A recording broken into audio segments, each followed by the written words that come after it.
Okay, you should have gotten the notification. For the audience that doesn't know you, feel free to introduce yourself. What's up? My name is Jeremiah Staab, and I'm a motorcycle influencer out of good old Nebraska. So talk a little bit more about like what you do, what type of content is on your page. Yeah.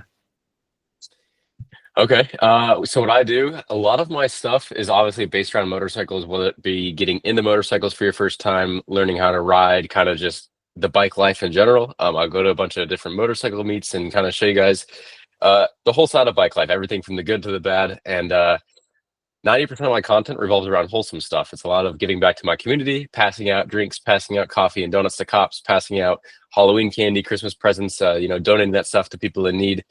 Um, mainly a lot of wholesome stuff, but then also just kind of bike life in general is kind of what I do.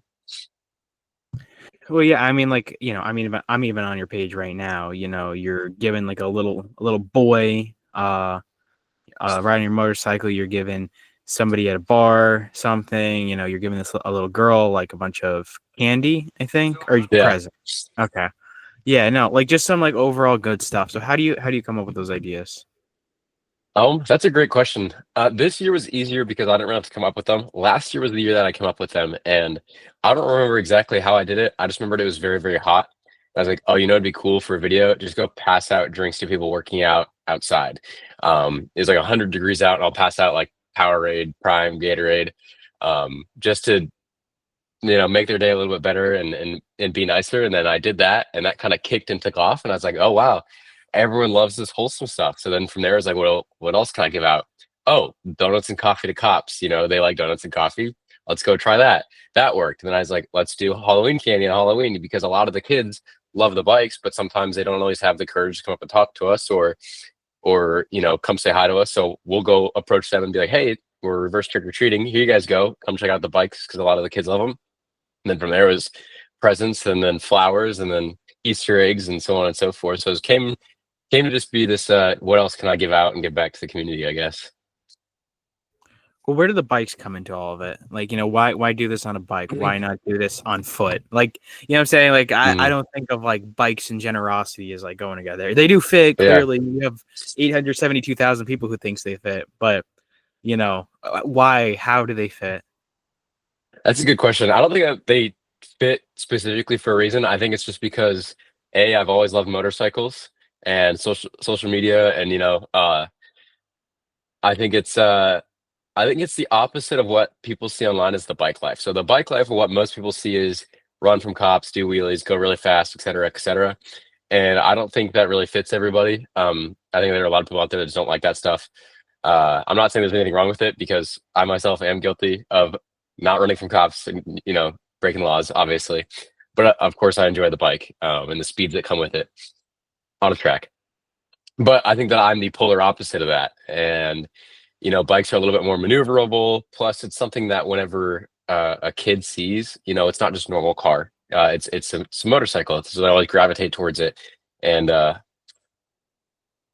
it's just something that I decided to go for on a whim one day. Not specifically because I was on a not specifically saying like the two fit together, but more just like I love riding motorcycles. It's been something I've always loved since I was younger, and I might as well go for it and see what happens because that's what I like to do and is ride. So I might as well combine ride and be kind to people, and here we are. Well, we were just talking about Tommy G, and Tommy G infamously made Squeeze Benz, Where's 981 very Yeah, famous. And do you know who those guys are? yeah. Thoughts on that type of content? Thoughts on that type of content? Um, I think putting someone else's life at risk is very dumb. Um, but at the same time, everyone has free will, and everyone is going to do what they want to do. So, like, if you get your joy out of cutting up in traffic and whatever, then I shouldn't be able to tell you to stop and never do it again because I think you have free will. But I also think that there's a lot of consequences that come with those actions. In the same way with the bike life, people that will run from cops on purpose, you got your risk and you got your reward. And I don't see a benefit in the risk and reward. Um, but again, it's not my life to guide, so I just kind of let them do them. But I still think it's pretty dumb. But hey, you do you. Well, yeah, I was gonna say, speaking of other people that we know of, Yeah. I saw you follow Kyler Vick, and he follows you. Yes, yes. Yeah, Kyler's been on my show before. Good dude. Did you Yeah. meet, or did you just like each other's content? I think I think what it was is that we liked each other's content, and then I think my brother might have met him. But the way we might have like actually kind of found each other's pages was through another guy named Crazy Mike. I think Crazy Mike was friends with him and doing that whole stunt side of stuff. Like me and my brother grew up watching Jackass and Travis Pastrana and so on and so forth. And so we've always seen those guys and watched them. Um, but I don't recall how me and Kyler met. It might have just been through like mutual videos on Instagram or Crazy Mike or something. Well, follow that up. Isaac O'Brien is another one, and I think that's Yeah, how I. Isaac is a very cool dude, and I think how I found your content because I checked through who he followed.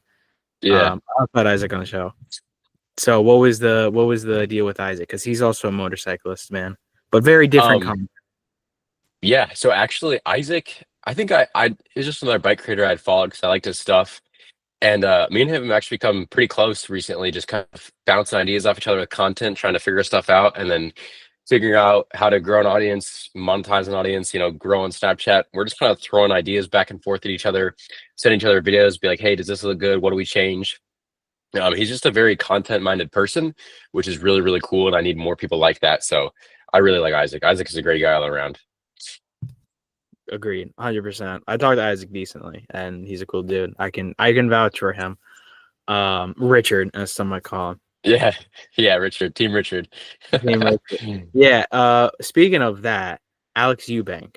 Alex Eubank Yes. follows you. Did you meet him? I did not. I haven't met Alex Eubank. I've talked to him in DMs like once, very, very briefly. I've always followed him because I just kind of like to get promoted, especially with Faith being a part of my channel.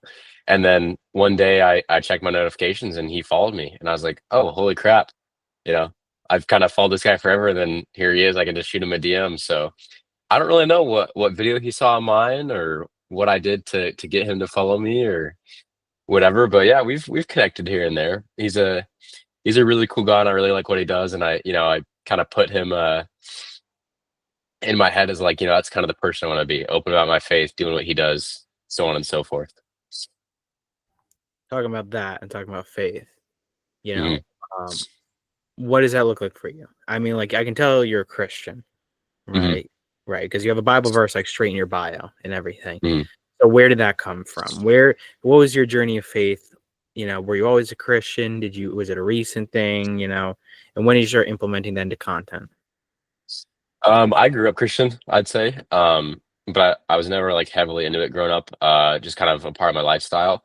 And then as I got into high school and a little bit older, and it started to get challenged, that's when I was like, some people brought up some good points, and then I went and did the research on my own, and that only reinforced my faith and drew me closer to where I'm at and why I believe what I believe, especially on like the scientific side of things. Um, so yeah, I grew up Christian and always been in the faith myself, and then of course did my own research, and it pulled me closer to where I'm at. Yeah, so that's kind of, I'm very blessed to grow up the way I did. Absolutely. So let's talk about the number 308. Okay, So yeah, 308, where does that come from? that's a great question. Actually, I've never gotten that. So 308 Media, the whole name behind, like, because obviously my Instagram name isn't that, but my TikTok is. It started back in 2020. When I got out of high school, I wanted to have my own videography company. So my area code is 308, and still have a videography company, 308 Media. And so that was going to be my TikTok account, and I was going to post cinematic stuff and try to get car clients and whatnot. That was never going to work here in Nebraska. There's not enough people in my town that care about cars and such, whatever. So I just had that account. During the time, I had another TikTok account that I'd grown to 29K followers, and that ended up getting banned out of nowhere, took down my entire account. So I started a second one, and within a few days, that one got banned with no warnings at all, just completely taken away. So my third account was 308 Media, my videography account. And I was like, you know what? Screw it. I'm just going to give this one last Hail Mary shot. And so I posted one video that I knew was going to do well, and it did like 7 million views. It brought me in 30,000 followers. And so then through it, Media was a name that was stuck on Insta or on TikTok, and then just went with it, never changed it. So what did you ever see yourself getting to this point? I mean, you're almost at 1 million followers on Instagram. You know, you're verified. I don't know if you paid for that part. I mean, anybody can be verified these days, but you know, you're 872,000 followers on Instagram, 100,000 on YouTube, 100,000 ish on Facebook. You know, all these big platforms. You have a large following. Did you ever see yourself getting to this point? That's a good question. I want to say yes because I believe in believing in yourself, and so I always told myself I'd get there. But it's still pretty surreal. It's still every once in a while I got to take a step back and like think about the scale of numbers that I'm at, and just be like, whoa, like that is a lot of people. That's way bigger than what I thought I'd be this fast. But I would say that I believed in myself the whole way, and yes, could envision it. But it's still a big thing to digest, if that makes sense. Right. Absolutely. And, you know, with that being said, like, do you ever get, I would imagine you get recognized a decent amount, you know? Y- Yeah, sometimes I'd say in my hometown, absolutely. A little bit of like a local celebrity. I'll get recognized at gas stations by other riders or by other people, or at the gym a handful of times I'll get recognized. You know, those are kind of the main places, kind of that are in my videos that'll be there. But I've been recognized, out in Atlanta, out in Texas, at like car meets, bike meets, stuff like that, which is really cool. You know, with that being said, like, you know, do you ever feel, because I mean, you talked about having to take a step back. Do you ever feel like the fame is, or the fame, you know, fame is a strong word, but, you know, the Yeah. hype, the fame or the clout, you ever feel like it's like so, like it's a little bit daunting, it's a little bit intimidating to you, where you're like, Mm. do I deserve this? Like, kind of imposter syndrome. Yes, actually, yes. Definitely in the beginning, it was like, whoa, like, do I deserve this? And especially somewhat recently, I've been getting over that. But there was a lot of like, do I deserve this? Is like, did I get lucky? And I used to say like, yeah, I got lucky. And then I heard someone else say that I got lucky, and it actually like upset me. And I was like, I didn't really get lucky, because all the times that I sat editing in my room on my computer for hours while they were out doing something else and I was working the whole time, that wasn't me getting lucky. That was me working. So I think that in the beginning, definitely, and some recently, I had that, like, do I deserve this? But it's since, kind of gotten over it, thankfully, and have been able to kind of just step away from that and be like, no, I worked really hard for where I'm at. Well, let's talk about fan outreach, you know, because Mhm. that's always kind of an interesting topic of how your fans interact with you as an influencer. What are Yeah. your DMs generally consisting of? And you know, I also bring this up because of Isaac, because Isaac suffers from a very unique problem of only having women DMing him all the Yeah. time. So I don't know what your DMs look like. Tell me about that fan outreach of how those DMs look like from your end. Mine are a lot different because a lot of my stuff is that I think it's split like 60% guys, 40% women. And a lot of my stuff is very wholesome content. Not so much like, look at me, look at my bike or anything. Not saying that's what Isaac does, but my stuff is more kind of on my actions than me, which I've slowly started to shift and put my face in videos and be more incorporated in videos. But a lot of my DMs are people reaching out saying like, I made their day with a video, or I helped them with, their depression or something like that. Like, man, I was really sad, and then I found your page and just watched all your videos, and it gives me hope for the future and for the world and stuff like that. And some questions about faith here and there, and a lot of supportive stuff is kind of what I get. A lot of people, hey, how are you doing? Are you doing good? Asking about videos, if they can help me with donations or anything of the sorts. Yeah, it's different than what I'd say most people get. So, you know, I mean, with that being said, you seem like you have a primary focus on positive content, you know, faith and positivity, both of which are great. So, when you see things that are like prank content and, you Mhm. know, the kind of content that, like, I guess you could say it brings people down, or even brain rot content, garbage, just not good content. What Yeah. do you kind of think of that? Like, are you disgusted by it? Like, do you look down on it? Mm. Do you like wish better the person would do better? Like, what's your reaction? So when it comes to what you first mentioned, prank videos, I think if they're harmless or whatever, and you can get a good laugh, then You're not Right. really hurting anything because there are a lot of good people out there that after they get pranked, they will laugh. And I know for a fact that if I was in that position, and I got pranked, I would start laughing. So I think it's pretty funny. The problem that I have with some content is like AI generated content that's fake. I think that's going to become a big concern here in the next few years. B is stealing content and just not giving credit to original people. I think that's also a concern. And then that's like the biggest thing I'd say is like stealing content is kind of what disgusts me and makes me disappointed. Um, that's probably like the biggest thing I can think of. But again, at the end of the day, I'm no one's judge to their life. So you go do you, you know, not really up to me to kind of judge what content you make and what you do, but just don't steal videos. I think that's the biggest thing. When we're talking about judgment and stuff, hate content, or not hate content, hate comments, I should say, like Oh, things that people might say to you too, right? Like, yeah. how have you learned to kind of cope with? And this is part where fame might get a little bit daunting. How have you Mhm. learned to like kind of cope with that fame? When did you really start to see it pop off, and like, what are some of the negatives of that? So yeah, hate comments. I haven't had like a lot of them on Instagram, TikTok. Here and there, I'll get them. But at the same time, I also got to remember it's just somebody typing on a screen. And then I'm able to just be like, whatever. There's no point in putting my energy towards this. And so I can just blow it off. I will say, though, the worst platform for hate content and the one I had to be very careful of is Facebook, which is crazy. I get a lot of like older guys that ride or have ridden for years, and they'll leave hate comments on everything, no matter what I do.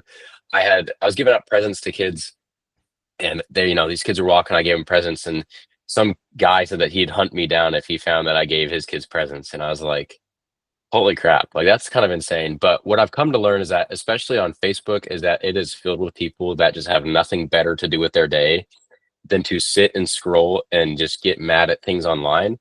And I've realized that I think deep down that they're just miserable people that have nothing better to do and that are just going to sit and scroll on Facebook. So I'm just kind of like, yeah, it's not that big of a deal at the end of the day. It's not worth my time or my energy. If anything, I'll leave a funny reply and then go on. I try not to let it get to me. Um, but in the beginning, it definitely did. But it's as simple as closing the app or closing your phone or whatever, and then just go do your own thing, keep on going because 90% of the stuff is positive or 90% of the comments are great and 10 of them are not good, then don't focus on the 10. It's all a choice to sit and focus on what you want to focus on. What about production? So like, let's talk about like content production now too. Mhm. Like how are you, going about what does your like work schedule look like? How are you producing Yeah. these? So I treat social media like my 9 to 5. So I'll post Monday through Friday most of the time, sometimes Saturday, Sunday if I haven't got a lot of content. Um, But man, my work days usually start like 8, 9 o'clock in the morning, and I'll work until sometimes 6, 7 o'clock. I'll go to the gym, come back 9, 10 o'clock at night, still in the office working away. Other times, I'll get done at noon and I kind of don't have anything to do and I'll go ride with my buddies or whatever. Um, but it's a one man team. It's me, myself, and I. I record everything, I sort all the footage, I edit everything, I schedule posting and write all the captions, write everything out. It's all a one man army so far. Manage all the emails coming in, collaborations, everything. It's all one man army that I've been able to juggle so far. But yeah, I think the biggest thing is treat it like a regular job. Work Monday through Friday, Saturday, Sunday off. So what does your schedule look like though? Like, you wake up, let's say, Okay. regular day in the life, right? Like when you Okay. wake up, whatever time that is, from waking up, gaining consciousness Mhm. to when you have to go back to sleep, what does your day look like consisting? Like Yeah. what's that was my point. Yeah. Usually, wake up in the morning, get ready for the day, shower, make lunch, and head down to the office around 9ish, 10ish sometimes. Um, from there, I'm usually working, have a lunch break, watch some videos or keep working through lunch and eat at the same time. And then I'm kind of just down at my office, just working away on this computer until about 5 o'clock, 6 o'clock. I'll give myself a break, and that's my time to get up and go to the gym. And either well, I'll go home, head to the gym, and then after the gym is kind of my decision time to either be like, I still got work to do. I'm gonna go back and down to the office and keep working, or B, you know what, I've got enough today. I'm overwhelmed. I'm just gonna let it go and deal with it tomorrow. So it'll take two paths, and that's either go back to work after the gym, so 8 to 10 o'clock, I'll keep on working, or maybe I come home and hang out with family, or eat dinner and just kind of hang out and relax for my last few hours of the day, and then go to bed and wake up and repeat. What do you think your favorite video is that you've made? Oh, that's a good one. Hmm. My favorite videos to make are like the big bike meets, I would say. Uh, However, I think the ones that are also a lot more fun for the audience as well as myself would be like Halloween or Christmas. You get a lot of good reactions, you get a lot of good interactions. You show the kids and the parents that like not all bikers are the same. So those are kind of my most fun to make because there's a lot of interaction with people, and sharing motorcycles with people. What do you think your favorite interaction was, from your videos? Like Mm, when they reached out that really touched you. that would be this Christmas, the one that just passed, 2024. Um, I was able to help a family in the homeless shelter, and I gave them two power wheeled motorcycles as well as some, gift cards and extra gifts that I had laying around for them. And that really hit me because the mom said that was going to be the best Christmas they've ever had. And for me, buying that stuff and giving it to them was really, really small. And so seeing her reaction is like, wow, it was really touching to say the least. It was very, very moving. Do you have anybody that you look up to? Um, my parents, definitely my parents and the way they raised me, I owe everything to them. So I look up to them, of course. When it comes to like content creators, I would say people that I've watched forever. So like Brian636, Fastlane D. I look up to them and their content as to like how they you know how they do things. Um, but overall, just in general, like I owe everything to my parents, and I really look up to them and as to the people they are and how they handle situations. 'Cause that's how I learned everything that I know. What advice do you have for people that are like trying to make it in the content world? Um, you have to stand out in your niche, whether that be, I stand out by doing wholesome stuff. I'm not saying that that's what you have to do, but you have to stand out in some sort of way, and then you have to be consistent.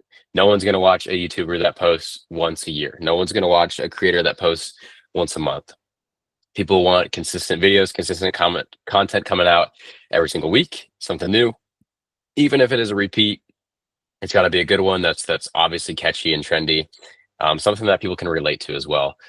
People watch a million different creators, and you gotta figure out the reason that you're gonna stand out. Why do you think you stand out?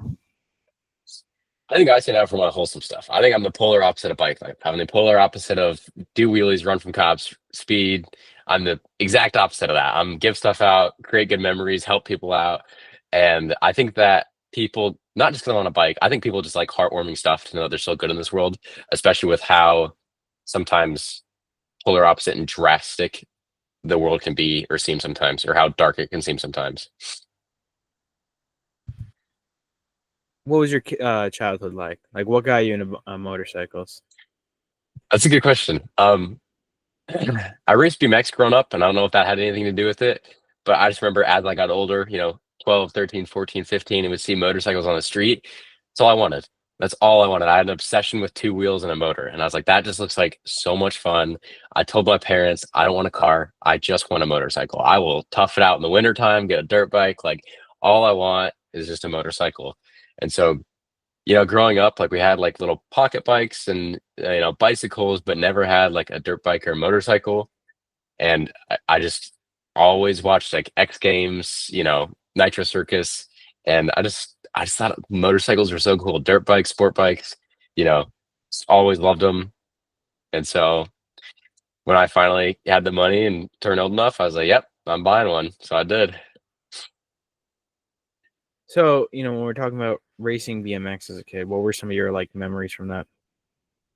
See, I didn't race very long because I was super young. My brother probably did a little bit longer, but it was just this super small, super light bike.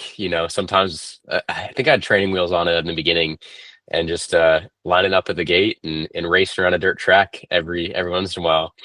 I have a few memories of like some crashes that I had and little races that I did, and I loved it. I thought it was a good time. I loved racing, but eventually we just ended up stopped racing, and that was that. But I would bet money that that fueled my drive for motorcycles, being on two wheels. What do you see yourself doing in the next 5 years? And do you ever see a point where you think you're going to Hmm. stop? Man, having a 5 year outlook is very hard. In the next 5 years, I would still like to be doing what I'm doing, but obviously just have, I guess, made it further, in my opinion, keep making progress. Um, keep being able to give back and share what I do with people, whether that be, sport bikes or supercars, whatever I can afford. Um, but kind of just still spreading good deeds and doing my thing, and then hopefully have a family and whatnot. But um, as for quitting social media, I don't ever foresee that. It's so addicting to me. It's what I eat, sleep, breathe, and it's all I can think about is what's going to be another good video and what's going to draw people's eyes and what's going to get the most views and what's going to do good. How is this going to do bad? How can I make it better? So on and so forth. So I don't think I'll ever stop. But yeah, I guess that's kind of my next 5 year goal. There's nothing specific. Obviously, I have like I want to get a GTR or an R1 or kind of grow my motorcycle collection. Um, but I just want to keep scaling what I have now. I want to keep scaling up. That's for sure. Do you think, okay, so I mean, this is like something I've thought about. Is there any content that you look back on and you're like, this was a bad video I made. This was not good Oh yeah. quality. Oh, all the time. All the time. There's stuff I post, even like I'll look back from a few weeks ago and be like, why did I even post that? Like that's not even interesting. And I still do that. Like every once in a while, I'll edit a video and then I'll sit on it for a day or I'll watch it an hour later. I'm like, oh, I should have put this as the intro. I should have changed this clip around. I should have done whatever. But I still leave them up and I still keep them posted because I like to use it as like almost like a time capsule as to like look how much I've grown and look how much I've changed and accomplished and what did I learn from this and why did this video do good? Why did this one do bad? Could I have made this bad video good? Oh yeah, there's plenty of videos that I look back on that I'm just like, yeah, that's pretty bad. But it's all part of the learning process and learning curve. So it's cool to see that growth. What do you think the worst one you ever made was? Um, it would have had to have been some early one where I just felt that I needed to post something. And so I just put something out there of like just some event that happened that was just so pointless. I probably is what it was, but I can't think of anything specifically. Well, on your YouTube, your first video is bike ramp into lake, exclamation point, parentheses, insane flips, parentheses, all Yeah. caps, insane flips. Oh So I yeah. could tell you're definitely trying to mimic like the style of that era, you Yeah. know? Yeah. It was that was man, yeah, that was a long time ago. It must have been 2019, 2020. I uploaded that. Like just wanted to Yeah. be a YouTuber, wanted to do social media. And so I was trying. This is the one thing I always say: you don't have to reinvent the wheel. You just have to copy it. And so I was copying what everybody was doing. And so then after that, I have trampoline videos of what me and my brother are doing because my brother tried for YouTube for years and it never really took off on him. Um, and so I just slowly just left that. I just left that stuff up there because, like I said, I like to see it as a time capsule to be like, oh, this is where this kid started. Like look at this video. Maybe it's embarrassing or bad, but like I wouldn't be where I'm at today without it if I wouldn't have made it. So Well, yeah. yeah, go ahead. I was gonna say, so I just realized you were the guy who made the handing out donuts and coffee to cops on my sport bike video. Yeah. I feel like I've seen similar videos, so maybe you're not the only person, but I feel like this was definitely your video that I saw, which is very cool because I didn't even realize that Uh-huh. you made the video. What Yeah. was making that video like? Because that's clearly your first and almost Mm. actually delivering drinks to workers in 100 degrees Fahrenheit was your most successful, your first most successful video. Yeah. Your second one Yeah. was handing out donuts and coffee to cops on my bike. Mhm. What was the story with coming up with those ideas? So yeah, it was the same. It goes back to like it was 100 degrees out, and I knew that people that delivered packages and stuff. Like sometimes their AC didn't work in their vans or whatever. And I was like, oh, it'd be cool to make people's day by going and give them something to drink. And then I'll just edit it and post it because everyone likes wholesome stuff. So I did that with the drinks. And then I was like, what else can I give out? Oh, donuts and coffee to cops, because there's, the cops versus bikers pages. There's bikers running from cops. I'm going to do the polar opposite of that. I'm going to go give them the stigma of donuts and coffee. That's hilarious. And so I did the drinks video that started my page and skyrocketed my YouTube. And I was like, oh, donuts and coffee. Let's run it. Let's run it back. Let's do the same thing. Let's figure it out. And so that's what I did. I woke up one morning and it was like, I think I'd actually just begun to get sick too. And I was like, you know what? Screw it. We're going to go out. We're going to give it a shot. So I got on the bike, went to Dunkin', got everything. And I was like, all right, let's hit the road. And so that's about the majority of the planning that was there. And I rode for, must have been like 5 hours that day. And, where I'm riding in my town, it's 6 miles end to end. So I rode every single street down that town, in my town. And like my forearm was burned from my clutch. And I was just exhausted by the end of it. Just riding back and forth, up and down, getting denied, getting yes and no's. But overall, it's still a good time. And it was, I owe a lot to that video for taking me to where I'm at right now. What do you think that seeing the success of those videos was the thing that made you go, this can really work?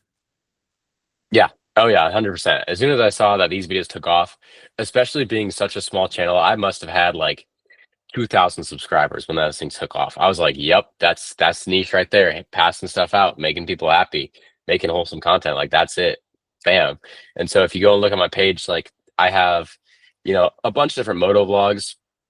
Some of them have done all right. Some of them have done very poorly, but I that wholesome niche, that's what all the videos just skyrocket on, is that stuff. Right. What advice do you have for young people? Young people? And how old are you, by the way, for context? I'm 22. I actually turned 23 in 2 weeks. So nice. Coming up. I don't want to say follow your dreams because that sounds cliche, but don't let somebody kill your dreams, I think, is a big one. There was many times that, I got made fun of, when I hit 30K on TikTok and everyone, oh, look at him, he's famous. Or, I'd hit numbers and, everyone would give me a hard time for quote unquote being famous, or they'd ride by and F you, Jeremiah, or, your little videos, this or that, just kind of egg me on. And it was just, I could have let any one of those comments kill my videos. I could have let any one of those comments that somebody made kill me and ruin my day and ruin everything I had. And if I would have stopped, then I wouldn't be sitting here doing this right now. But I think the biggest thing is to don't let somebody else kill your dreams, because you sound crazy or you sound stupid until you make it, and then you're, then you're the person that they know. All right, I think that's a good place to end off. Any final words to the audience? Yeah, don't let anybody kill your dreams, and then if you have a dream, don't give yourself plan B. Just only have plan A and stick to plan A. All right. There's no plan B. If you don't have a plan B, you can't back out. All right. I'll stop the recording in 3, 2, 1.